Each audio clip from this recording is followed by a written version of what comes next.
Okay, so the very first chapter is called Reader or the Reader of Books.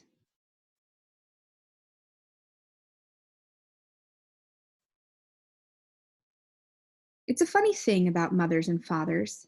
Even when their own child is the most disgusting little blister you could ever imagine, they still think that he or she is wonderful. Some parents go farther. They become so blinded by adoration, they manage to convince themselves their child has qualities of genius. Well, there is nothing very wrong with all of this. It's the way of the world. It is only when parents begin telling us about the brilliance of their own revolting offspring that they are shouting, "Bring us a basin, we're going to be sick." School teachers suffer a good deal from having to listen to this sort of twaddle from proud parents, but they usually get their own back when the time comes to write the end of term reports, which we're lucky. I have lovely students. I get to write the most lovely reports about you guys. If I were a teacher, I would cook up some real scorchers for the children's doting parents. Your son Maximilian, I would write, is a total washout. I hope you have a family business you can push him into when he leaves school, because he sure isn't going to get a job anywhere else. Or if I were feeling lyrical that day, I might write, "It is a curious truth that grasshoppers have their hearing organs on the sides of their abdomen. Your daughter, Vanessa, judging by what she's learned this term, has no hearing organs at all." It might even delve deeper into natural history and say, the periodical Sida spent 6 years as a grub underground and no more than 6 days as a free creature of sunlight and air. Your son, Wilfred, has spent 6 years as a grub in this school, and we are still waiting for him to emerge from his chrysalis. A particularly poisonous little girl might sting me into saying, Fiona has the same glacial beauty as an iceberg, but unlike the iceberg, she has absolutely nothing below the surface. I think I might enjoy writing end-of-term reports for the stinkers of my class, but enough of that. We have to get on. Occasionally, someone comes across parents who take the opposite line and who show no interest in their children, and these are, of course, far worse than the doting ones. Mr. and Mrs. Wormwood were two such parents. They had a son called Michael and a daughter called Matilda, and the parents looked upon Matilda in particular as nothing more than a scab. A scab is something you have to put up with until the time comes when you can pick it off and flick it away. Well, Mr. and Mrs. Wormwood looked forward enormously to the time when they could pick their little daughter off and flick her away, preferably into the next county or even further than that. It is bad enough when parents treat ordinary children as though they were scabs and bunions, but it becomes somehow a lot worse when the child in question is extraordinary. And by that I mean sensitive and brilliant. Matilda was both of these things, but above all, she was brilliant. Her mind was so nimble, and she was so quick to learn that her ability should have been obvious even to the most half-witted of parents. But Mr. and Mrs. Wormwood were both so gormless and so wrapped up in their own silly little lives that they failed to notice anything unusual about their daughter. To tell the truth, I doubt they would have noticed if she crawled into the house with a broken leg. Matilda's brother Michael was a perfectly normal boy, but his sister, as I said, was something to make your eyes pop. By the age of 1.5, her speech was perfect, and she knew as many words as most grown-ups. The parents, instead of applauding her, called her a noisy chatterbox and told her sharply that small girls should be seen and not heard. By the time she was 3 years old, Matilda had taught herself to read by studying newspapers and magazines that lay around the house. At the age of 4, she could read fast and well, and she naturally began hankering after books. The only book in the whole of this enlightened household was something called Easy Cooking, belonging to her mother, and when she had read this from cover to cover and learned all of the recipes by heart, she decided that she wanted something more interesting. "Daddy," she said, "do you think you could buy me a book?" "A book," he said. "What do you want a flamin' book for?" "To read, Daddy." "What's wrong with the telly, for heaven's sake? We've got a lovely telly with a 12-inch screen, and now you've come asking for a book. You are getting spoiled, my dear." Nearly every weekday afternoon, Matilda was left alone in the house. Her brother, 5 years older than her, went to school. Her father went to work, and her mother went out to play bingo in a town 8 miles away. Mrs. Wormwood was hooked on bingo and played it 5 afternoons a week. On the afternoon of the day when her father had refused to buy her a book, Matilda set out all by herself to walk to the public library in the village. When she arrived, she introduced herself to the librarian, Mrs. Phelps. She asked if she might sit a while and read a book. Mrs. Phelps, slightly taken aback at the arrival of this tiny girl unaccompanied by a parent, nevertheless told her she was very welcome. "Where are the children's books, please?" Matilda asked. "Well, they're over there on those lower shelves," Mrs. Phelps told her. "Would you like me to help you find a nice one with lots of pictures in it?" "No, thank you," Matilda said. "I'm sure I can manage." From then on, every afternoon, as soon as her mother left for bingo, Matilda would toddle down to the library. The walk only took 10 minutes, and this allowed her 2 glorious hours of sitting quietly by herself in a cozy corner, devouring one book after another.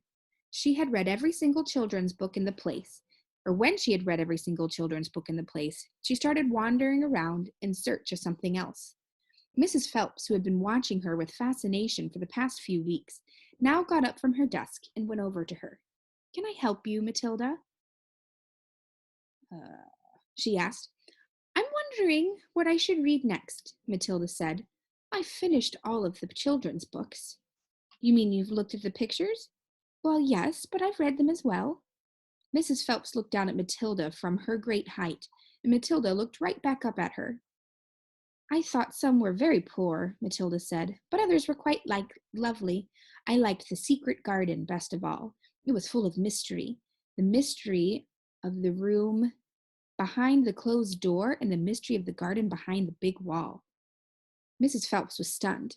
"Exactly how old are you, Matilda?" she asked. 4 years and 3 months, Matilda said.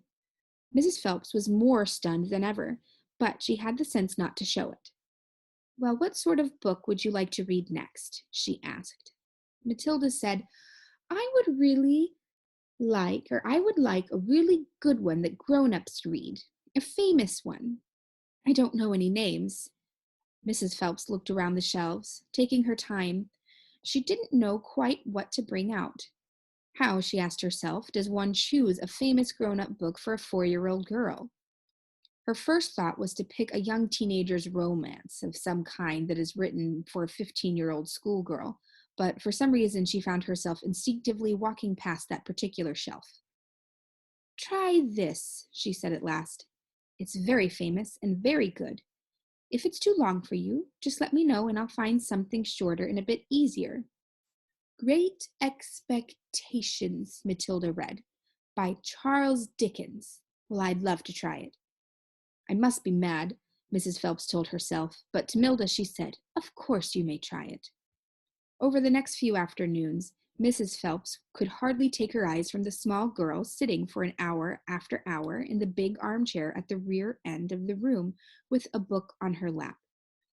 It was necessary to rest it on her lap because it was too heavy for her to hold up, which meant she had to sit leaning forward in order to read.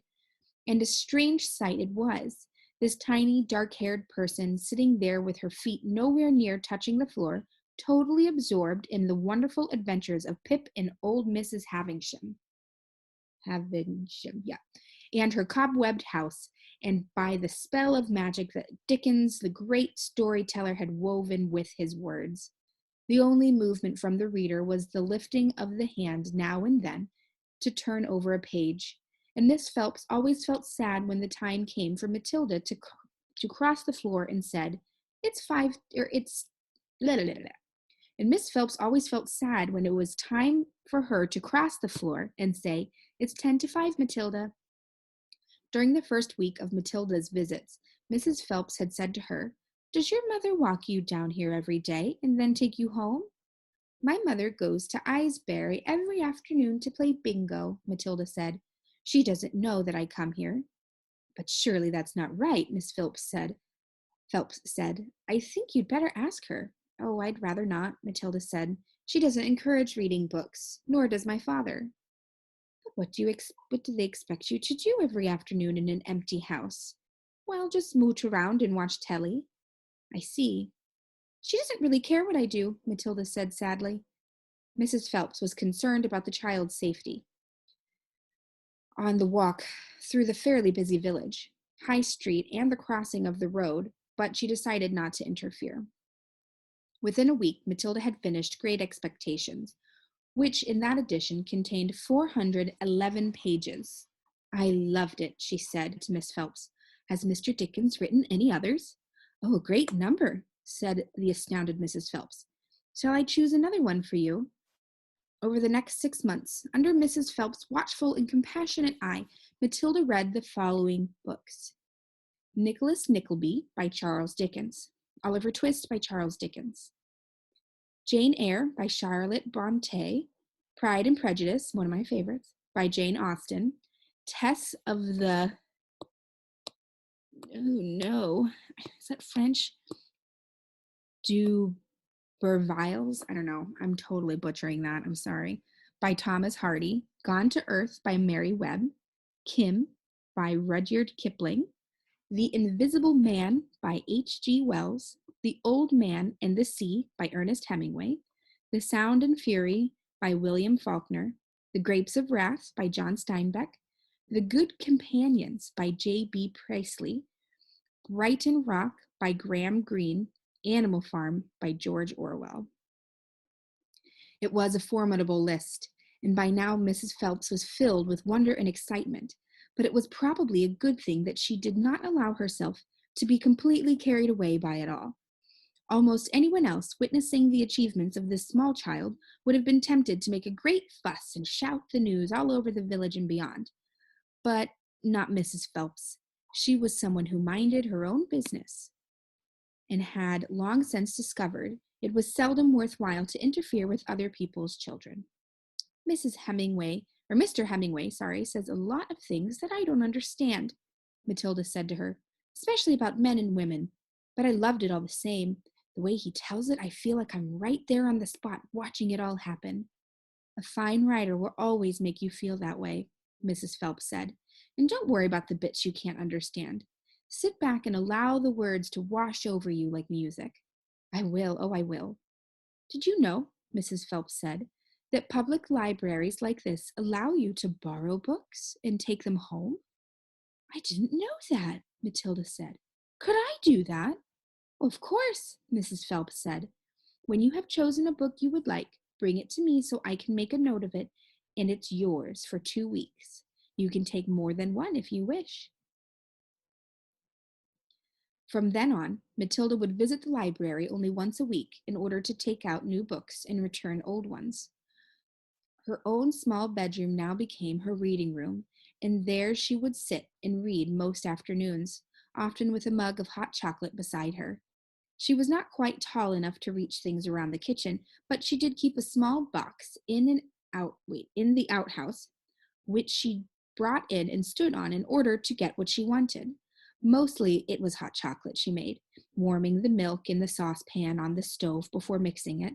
Occasionally she made Bovril or Ovaltine. It was pleasant to take a hot drink up to her room and have it beside her as she sat in her silent room, reading in an empty house in the afternoons. The books transported her into new worlds and introduced her to amazing people who lived exciting lives. She went on olden day sailing trips with Joseph Conrad. She went to Africa with Ernest Hemingway and to India with Rudyard Kipling. She traveled all over the world while sitting in her little room in an English village.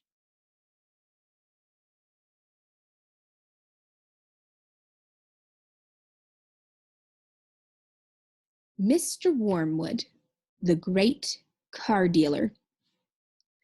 Matilda's parents owned quite a nice house with 3 bedrooms upstairs, while on the ground floor there was a dining room and a living room and a kitchen. Her father was a dealer in second-hand cars, and it seemed he did pretty well. Second-hand cars means cars that people have already owned. So that's like if I went and I sold my car to him, he would resell it to somebody else. Sawdust, he would say proudly, is one of the great secrets of my success. It costs me nothing. I get it free from the sawmill. Well, what do you use it for, Daddy? Matilda asked him. Ha! The father said. Wouldn't you like to know? Well, I don't see how sawdust can help you sell second-hand cars, Daddy.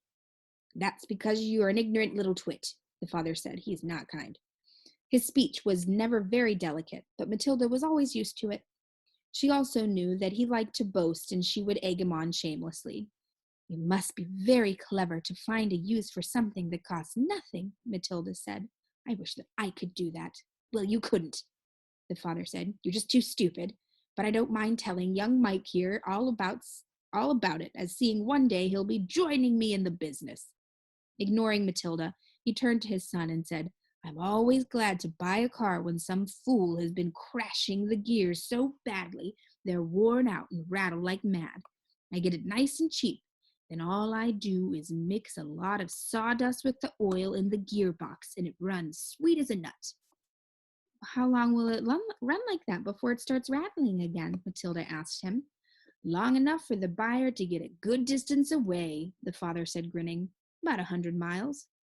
Oh, but that's dishonest, Daddy, Matilda said. It's cheating. No one ever got rich by being honest, the father said. Customers are there to be diddled.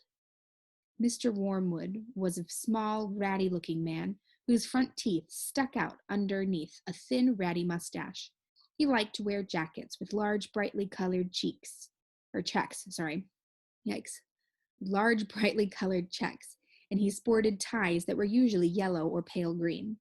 Now take the mileage, for instance, he went on. Anyone who's buying a second-hand car, the first thing they're going to want to know is how many miles it's done, right?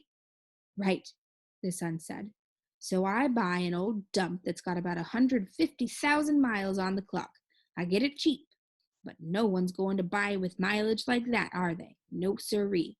And these days, you can't just take the speedometer out and fiddle with the numbers back like you used to be able to 10 years ago. They've fixed it so it's impossible to tamper with it, unless you're a ruddy watchmaker or something. So do you know what I do? I use my brains, laddie. That's what I do. Well, how? Young Michael asked, fascinated. He seemed to have inherited his father's love of crookery. I sit down and I say to myself, how can I convert the mileage reading of 150,000 into only 10,000 without taking the speedometer out into pieces? Well, if I were to run that car backwards for long enough, then obviously that would do it. The numbers would click backwards, wouldn't they? But who's going to drive a flaming car in reverse for thousands and thousands of miles? You can't do it. Well, of course you can't, young Michael said.